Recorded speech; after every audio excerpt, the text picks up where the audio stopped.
Planet kita seperti bawang bombay, dengan banyak lapisan berbeda. Saat ini, kamu sedang menembus kerak bumi. Ini seperti cangkang telur rebus, tipis dan keras, dan juga kurang dari 1% ukuran bumi. Di kedalaman 0,6 meter, kamu bertemu dengan hewan penggali. Tikus mondok dapat membuat terowongan lebih dari 18 meter per hari.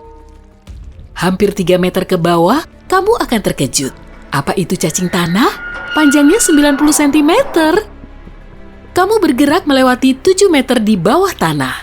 Jadi, kamu tidak akan melihat akar tanaman hutan tropis lagi. Kamu terbawa suasana dan di kedalaman 12 meter, kamu hampir menabrak buaya Nil. Reptil ini menggali liang terdalam di antara semua hewan. Kamu melihat pertanian perkotaan bawah tanah, 33 meter di bawah permukaan, mereka menanam sayuran dan tanaman herba di sana. Di kedalaman 122 meter, kamu masih menemukan akar pohon, tapi itu akar terdalam yang diketahui. Akar itu milik pohon ara liar yang tumbuh di Afrika Selatan.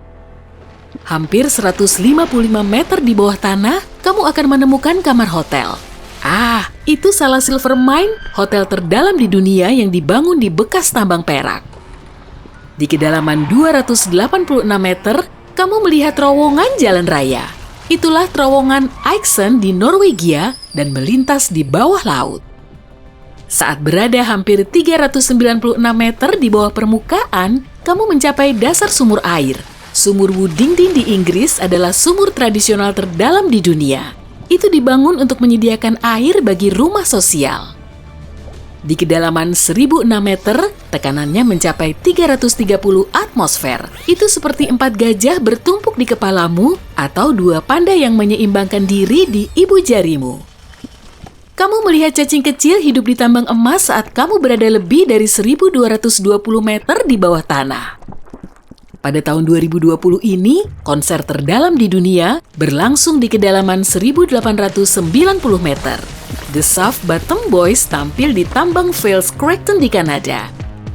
Kamu bergerak lebih dalam dan melihat tambang emas Homestake hampir 1520 meter di bawah permukaan.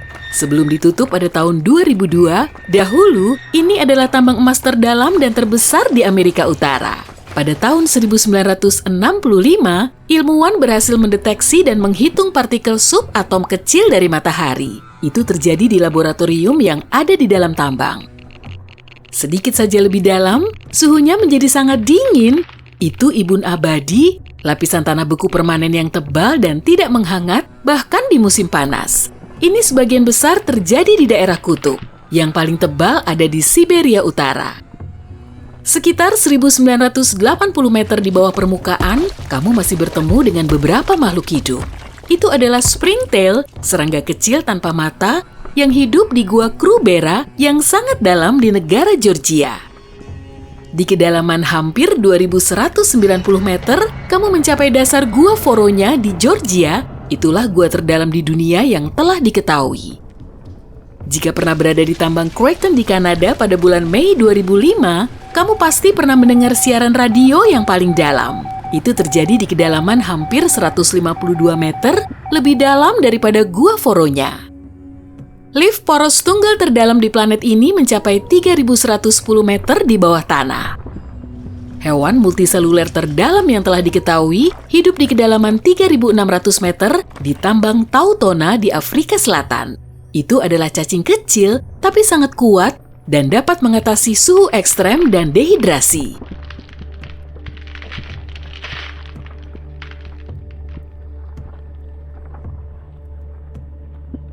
...6,5 km di bawah tanah adalah kedalaman rata-rata kerak samudra. Itu bagian dari kerak bumi yang terletak di bawah samudra, jauh lebih tipis daripada kerak benua.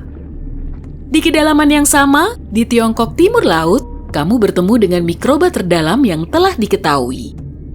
Kamu akan melihat bagian bawah lubang buatan terdalam saat kamu turun ke kedalaman 3.660 meter di bawah permukaan. Lubang bor super dalam kola hanya berdiameter 23 cm, tapi tekanan di dasarnya sama dengan 4.000 atmosfer seperti 54 gajah bertumpukan di kepalamu. Lebih dari 14 km di bawah permukaan, kamu akan berada di genangan batu cair yang sangat panas. Itu adalah ruang magma supervulkan Yellowstone di bawah Taman Nasional Yellowstone di Amerika Serikat. Kamu menggali lebih dalam. Jika terus seperti itu, kamu mungkin akan segera menembus kerak bumi. Kerak samudra biasanya memiliki lebar 5-10 km, sedangkan kerak benua bisa mencapai 45 km di beberapa tempat. Tapi meski kerak samudra lebih tipis, ia jauh lebih padat. Itu sebabnya ia mengapung lebih rendah di mantel daripada di kerak benua. Bagian paling tebal dari kerak bumi terletak di bawah pegunungan. Akar gunung tidak sepadat pegunungan itu sendiri. Jika kamu meletakkan bahan pembuatnya di atas air, itu akan mengapung seperti gunung es. Semakin dalam kamu pergi, semakin panas keraknya. Di batas mantel, suhunya bisa mencapai 400 derajat Celcius. Kebanyakan oven batu pizza hanya bisa memanaskan hingga 260 derajat Celcius. Namun, kerak bumi adalah bagian terdingin di planet ini. Di kedalaman sekitar 29 km, kamu mencapai batas antara kerak bumi dan mantel atas bumi. Mencengangkannya, di sana tekanannya mencapai 10.000 atmosfer, itu seperti lebih dari 130 gajah yang menyeimbangkan diri di kepalamu.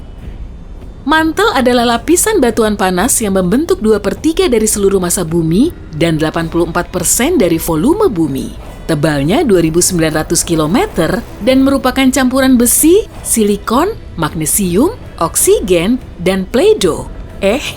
Yang terakhir bukan sih. Batuan yang lebih dekat ke bagian dalam mantel bertekstur semi padat seperti permen karamel. Hal paling menarik yang kamu lihat saat pergi melewati lapisan ini adalah berlian. Ahli geologi sebenarnya percaya bahwa semua berlian yang kita tambang hari ini terbentuk di dalam mantel. Lalu, sekitar 1 miliar tahun yang lalu, berlian dibawa ke permukaan oleh letusan gunung berapi. Bagian atas mantel bersama dengan kerak bumi pecah menjadi potongan-potongan besar dan menyerupai kepingan teka-teki raksasa. Potongan-potongan ini, yang dikenal sebagai lempeng tektonik, bergeser dengan kecepatan 2,5 cm hingga 5 cm per tahun. Saat bergerak melewati mantel atas, kamu merasakan suhu mulai naik, dari 480 derajat Celcius hingga 870 derajat Celcius. Semakin dalam kamu pergi, semakin banyak keringatmu. Di dekat batas inti, suhunya sudah lebih dari 3.870 derajat Celcius. Tekanan mantel yang lebih rendah mencapai 240.000 atmosfer. Itu seperti 3.280 gajah yang membentuk menara di kepalamu. Di kedalaman sekitar 2.900 km, kamu melintasi batas antara mantel dan inti terluar. Lapisan ini memanas hingga 4.980 derajat Celcius, sebagian besar karena peluruhan radioaktif uranium dan thorium. Suhu seperti itu cukup tinggi untuk menjaga inti luar tetap cair. Meski tekanannya hampir 2 juta atmosfer, itu tetap belum cukup kuat untuk membuat besi menjadi padat kembali. Tebal inti luar adalah 2.400 km dan sebagian besar terbuat dari besi dan nikel dalam bentuk cair. Cairan ini berputar dalam arus turbulen yang masif dan menghasilkan medan magnet. Radiasinya sampai keluar angkasa sejauh 1,3 juta kilometer dan melindungi planet kita dari angin matahari. Di inti terluar, medan magnet bumi 50 kali lebih kuat daripada di permukaan. Kamu berada lebih dari 4.830 km di bawah tanah sekarang. Selamat, kamu telah mencapai pusat planet kita. Inti dalamnya, itu berupa bola logam padat berdiameter 2.400 km. Itu sekitar 3/4 diameter bulan. Inti dalam sangatlah padat dan berputar lebih cepat daripada bagian lain dari planet ini. Di sana, hampir sama panasnya seperti di permukaan matahari.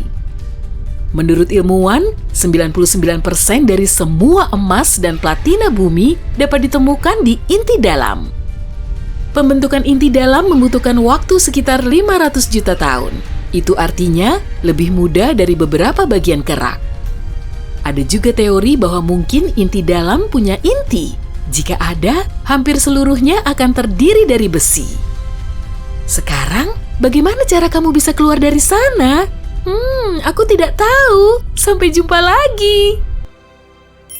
Hey, jika kamu belajar hal baru hari ini, klik tombol suka di video ini, lalu bagikan pada teman-temanmu.